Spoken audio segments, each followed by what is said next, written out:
Olá, internautas! Estamos começando mais aqui o programa do RDTV, que é o programa, a TV online do jornal Repórter Diário. Quem está acostumado a ver o Baena, ele teve o compromisso. Agora estou aqui, Bruno Coelho, apresentando o programa. E estou aqui com a infectologista Helena Matsuda. Tudo bem, Elaine? Como vai? Oi, prazer para mim estar aqui novamente. Certo, a Elaine, ela faz parte do programa IST, Infecções Sexualmente Transmissíveis, AIDS, de Santo André, não é? Certo. Então, Elaine, queremos falar a verdade inicialmente sobre o programa Dezembro Vermelho, que foi uma lei sancionada pela Presidência da República recentemente, foi no mês passado, inclusive, mas é uma campanha que já vem de longa data, Como que está sendo organizada a campanha neste ano, dezembro, da conscientização em relação à prevenção ao vírus do HIV?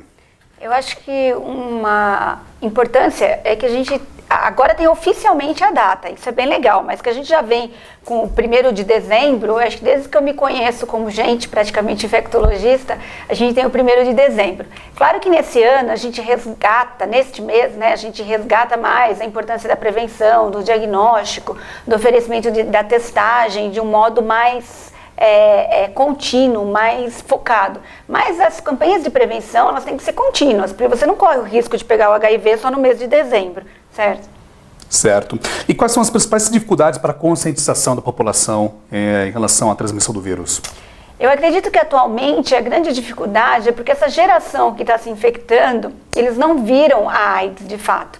Primeiro, acho que é importante a gente conceituar o que é a AIDS e o que é o portador de HIV, O indivíduo que é portador de HIV, ele tem uma doença, mas ele não está doente. Então, ele não sente nada e, graças a Deus, hoje, como nós temos tratamentos eficazes, com o tratamento, o objetivo é que realmente esse indivíduo nunca seja um caso de AIDS, nunca tenha sintomas da imunodepressão. Então, aqueles casos de AIDS que a gente viu morrer caquético, emagrecido, com diarreia crônica, pneumonias, quadros neurológicos, como foi o Cazuza, Fred Mercury, essa geração que está se infectando agora não viu isso. Então, o medo da AIDS não é mais como era antes. Então, você acha assim, tudo bem, se eu pegar, tem remédio mesmo. Eu acho que a molecada meio que está por aí. Tem uma resistência maior em relação à prevenção na população masculina, porque segundo dados da UNAIDS, que é um programa da ONU, que conta inclusive com integrantes da OMS também, a Unicef, menos da metade dos homens que vivem com HIV está em tratamento. Tem uma resistência maior com a população masculina, tanto na prevenção como também para ter o controle da doença? O que a gente tem, que já é sabido na saúde do homem, nos programas de saúde do homem, é a dificuldade da procura do homem à saúde como prevenção. O homem é mais resistente a fazer as consultas preventivas e exames de rotina. E o que a gente tem hoje de oferecer a testagem, a gente tenta ir até os locais onde esses homens estão e fora de horário de trabalho. Tanto que uma das metas é conseguir que se amplie o horário de atendimento nas unidades básicas de saúde e nessas campanhas também de testagem, que a gente faça as coisas fora dos muros da unidade básica e num horário em que seja mais acessível a essa população. Realmente o homem tem uma resistência maior em fazer exame como prevenção. Normalmente quando o homem procura o médico, ele já está doente. E o que a gente tem é que a população de maior vulnerabilidade para a infecção do HIV são os homens que fazem sexo com homens, Então, a gente tem uma parcela hoje importante da população não testada, segundo dados do Ministério da Saúde, a gente tem 87% das pessoas sabendo que tem HIV. Então, por exemplo, a gente estima que aqui em Santo André a gente tenha cerca de 700 pessoas que não sabem do estado de infecção e que precisam ser diagnosticadas. E só com a testagem dos assintomáticos a gente poderia garantir que essas pessoas tivessem acesso ao tratamento antes de ficarem doentes. A população, os gays, as pessoas profissionais do sexo, digamos assim, ainda são os maiores segmentos que contraem a doença. E como é o atendimento público, para esses segmentos? Tem algum programa especial de prevenção desse segmento que diariamente está em risco de infecção?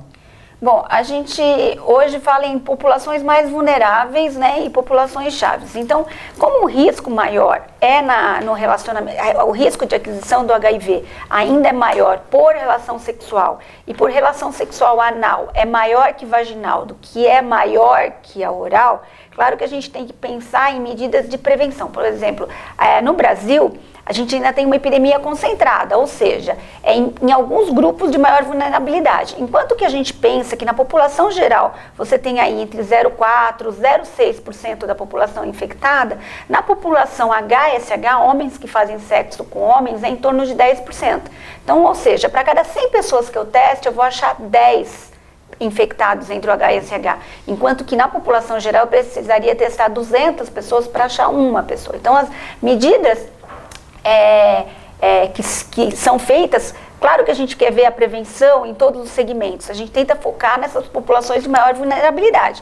Para a população como profissional de sexo, o que é oferecido é preservativo, gel, então eles não têm uma restrição, aquela coisa de ir lá no posto e pegar só 4, 5 preservativos, não, eles levam de 2, 3 caixas realmente para incentivar o uso. Hoje no município a gente tem o que a gente chama de displays de preservativos espalhado pela cidade inteira, supermercado, faculdade, às vezes até em bar, em comunidades, tem o display de preservativos.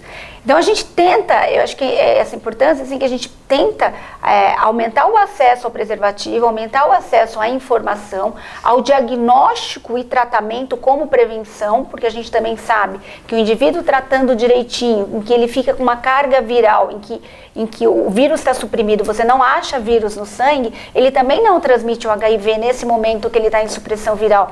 Então hoje a gente fala em prevenção combinada, oferecer a profilaxia pós-exposição, né? Então, um profissional de sexo, aquele dia se expôs sem preservativo, ele procura ou os pronto-socorros fora do horário de atendimento lá do nosso programa, que é o ambulatório de referência de doenças infecciosas na Rua Silveira 73, e ele toma o antirretroviral durante 30 dias, né, como uma prevenção pós-exposição, como se fosse a pílula de urgência. Então a gente oferece preservativo, oferece gel.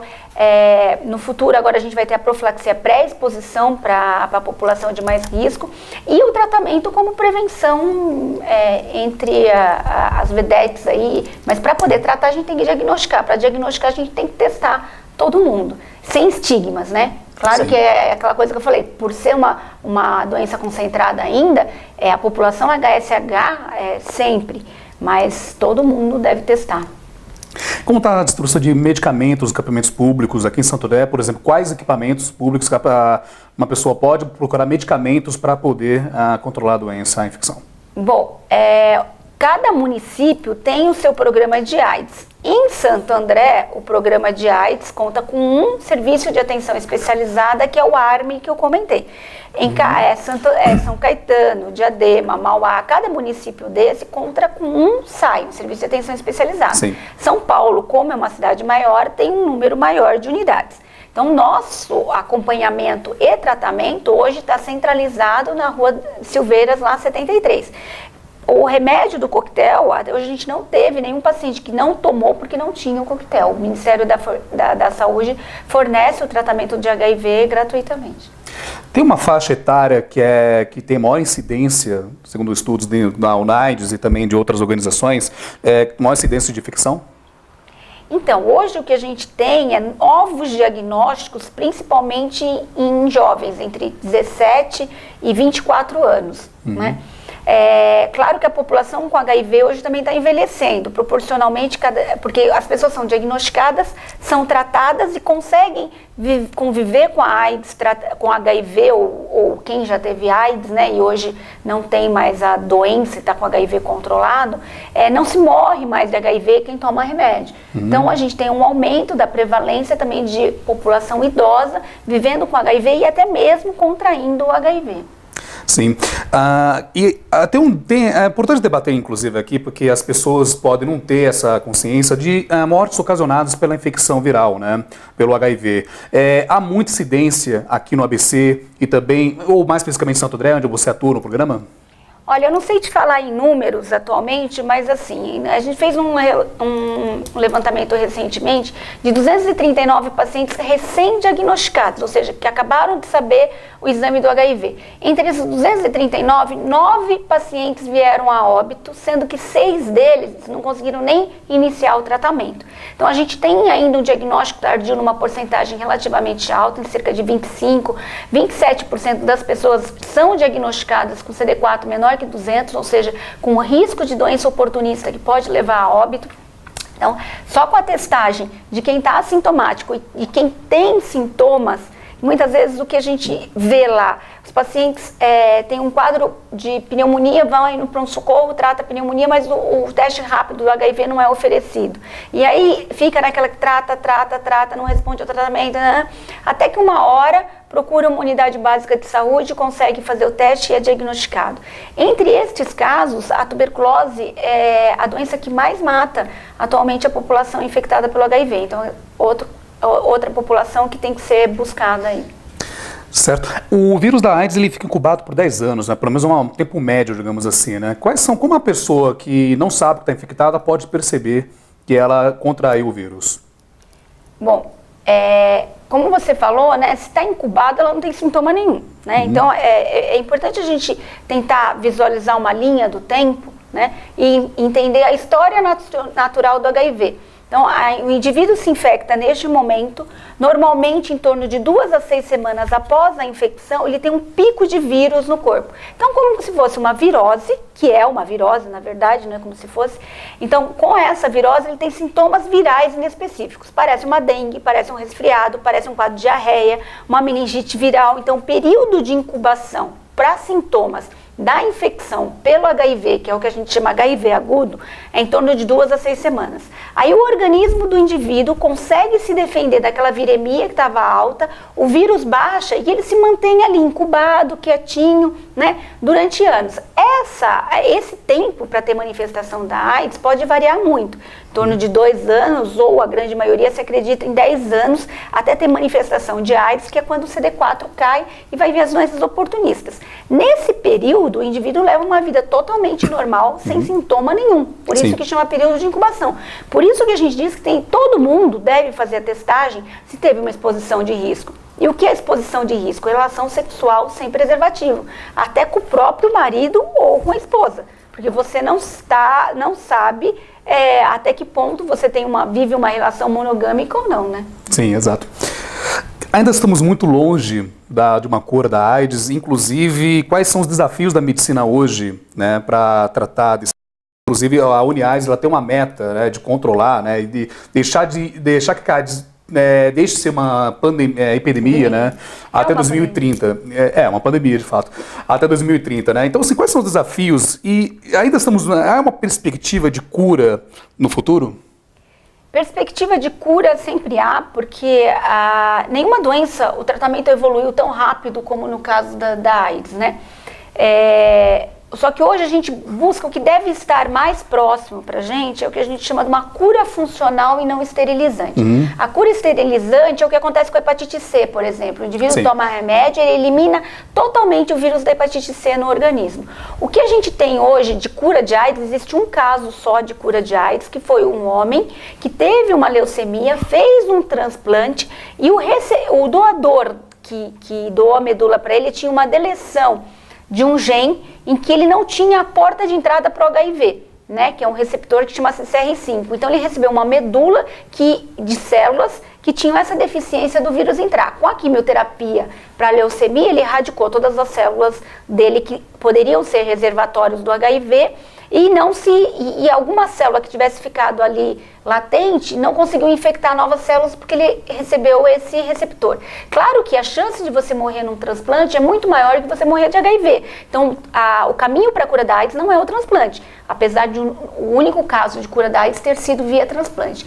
Agora, o que a gente tem é o seguinte, que pessoas que trataram precocemente, né, como apareceu muito na TV, a história do bebê de Mississippi, e tem uma corte francesa que chama Corte de Visconti, pessoas que trataram precocemente, ainda na fase aguda, ou seja, naquele período bem inicial, dias, né, as semanas após a infecção, onde muitas vezes o teste sorológico ainda está negativo, né, que deixaram de tomar medicação depois de 2 anos. Estima-se que 15% dessas pessoas controlariam a viremia sem remédio, que é o que a gente chama de controlador de elite pós-tratamento, que seria uma cura funcional.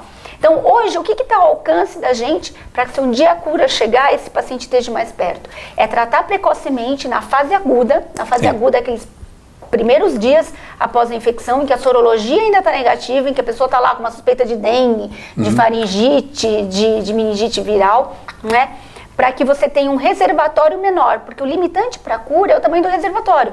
O remédio é um dos fatores, né, que se acredita, um dos fatores é o tamanho do reservatório. E é o que está ao alcance da gente hoje fazer, né? Existem várias pesquisas, mas assim, nada ainda para os próximos anos.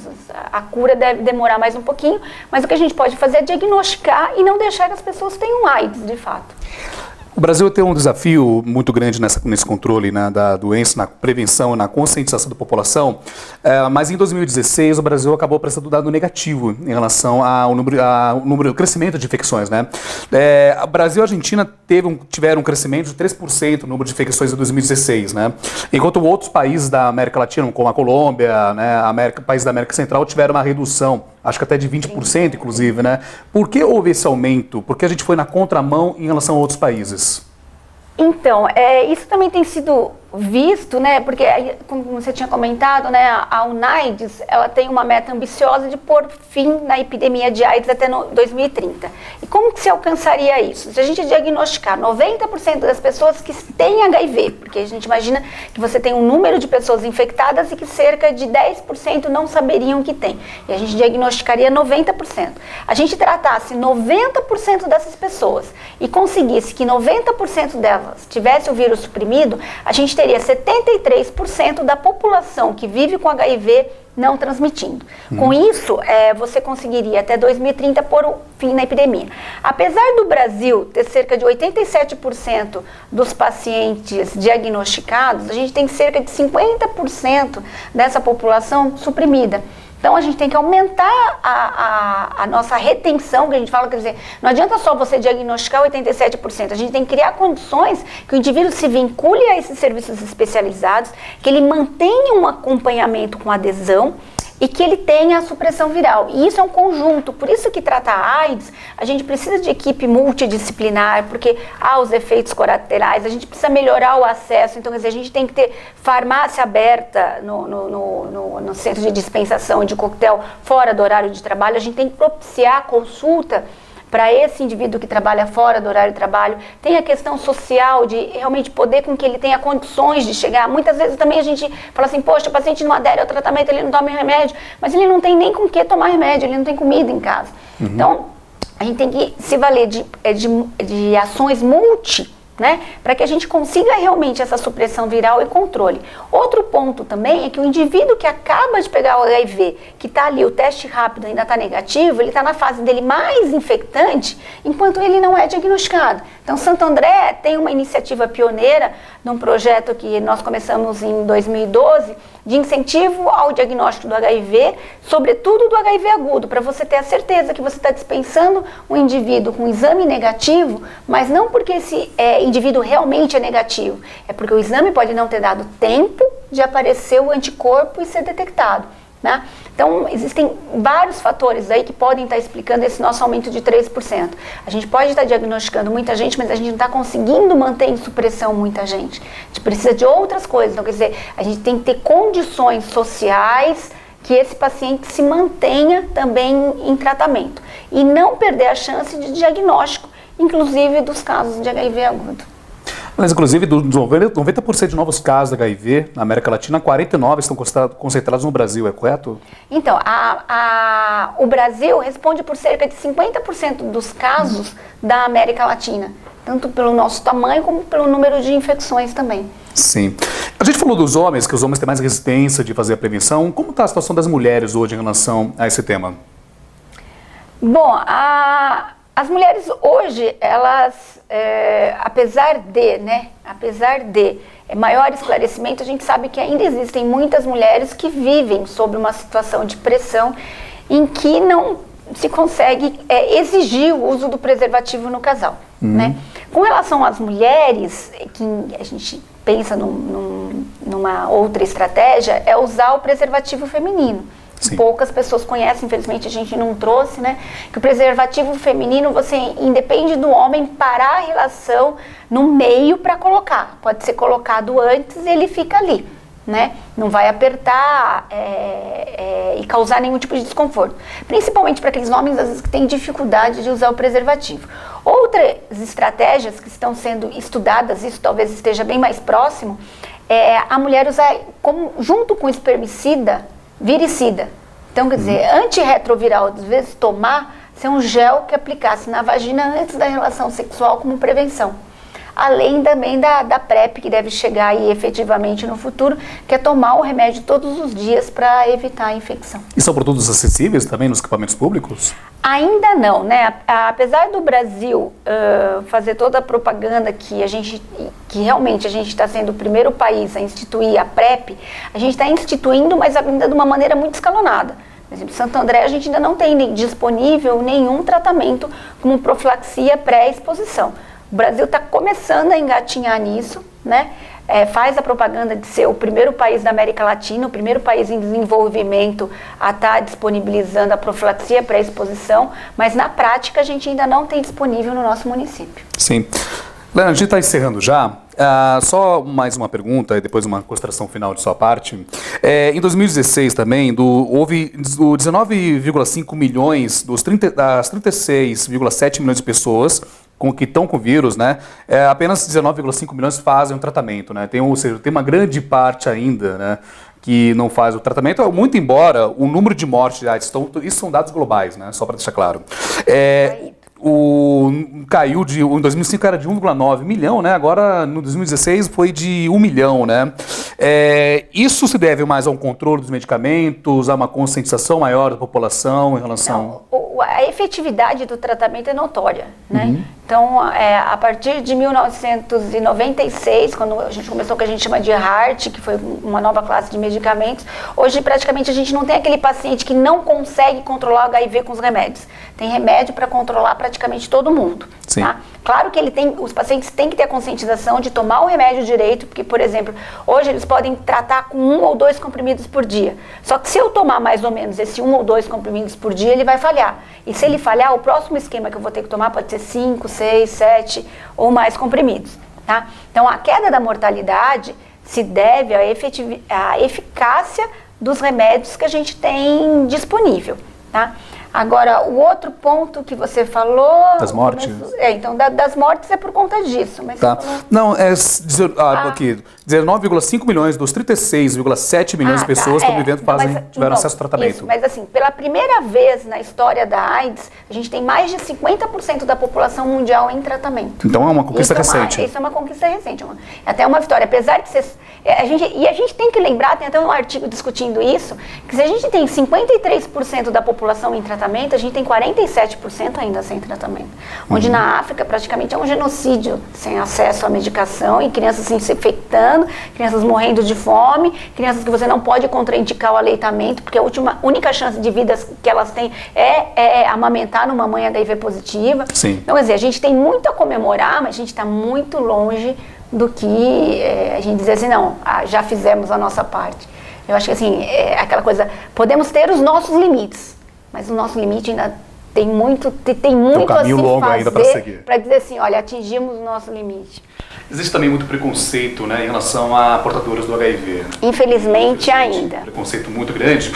Até é importante esclarecer, há outras formas de transmissão do HIV além da relação sexual? Então, a relação sexual é a forma mais importante, tá? Hoje, com os controles de bancos de sangue, existem ainda casos de HIV transfusional, né? Existe a transmissão perinatal, ou seja, da mãe para a filha, que a gente chama de transmissão vertical, né? Existe a transmissão por compartilhamento de instrumento pérfaro cortantes, então usuário de drogas injetáveis. Tá? A exceção seria transmissão por exemplo, a gente documentou um caso entre 2 mulheres em que a transmissão provavelmente foi relacionada a procedimentos de manicure, mas isso é uma exceção, mas não deixa ficar uma mensagem para as mulheres, né? Levem seu próprio alicate e cutícula, porque se o HIV não é fácil de transmitir assim, a hepatite B e C né? Mas a grande maioria dos casos é por transmissão sexual mesmo. Certo. Então, Elaine, basicamente isso. Tem alguma consideração final sobre o tema para os internautas? Gente, sem discriminação, porque não faça para o outro o que você não queria para você, né? Quem está contaminado não está contaminado porque quer, né?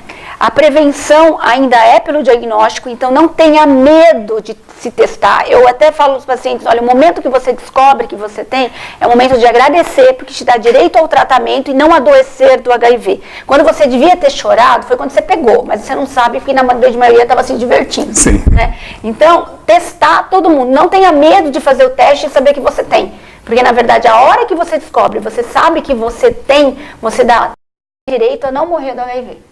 Certo. Elaine, foi um prazer recebê-la aqui no estúdio do RD. Bem, essa entrevista vocês podem acompanhar tanto na página do Facebook do Repórter Diário, também no site, que é o www.reporterdiario.com.br, e também no canal do YouTube do Repórter Diário. Então, obrigado.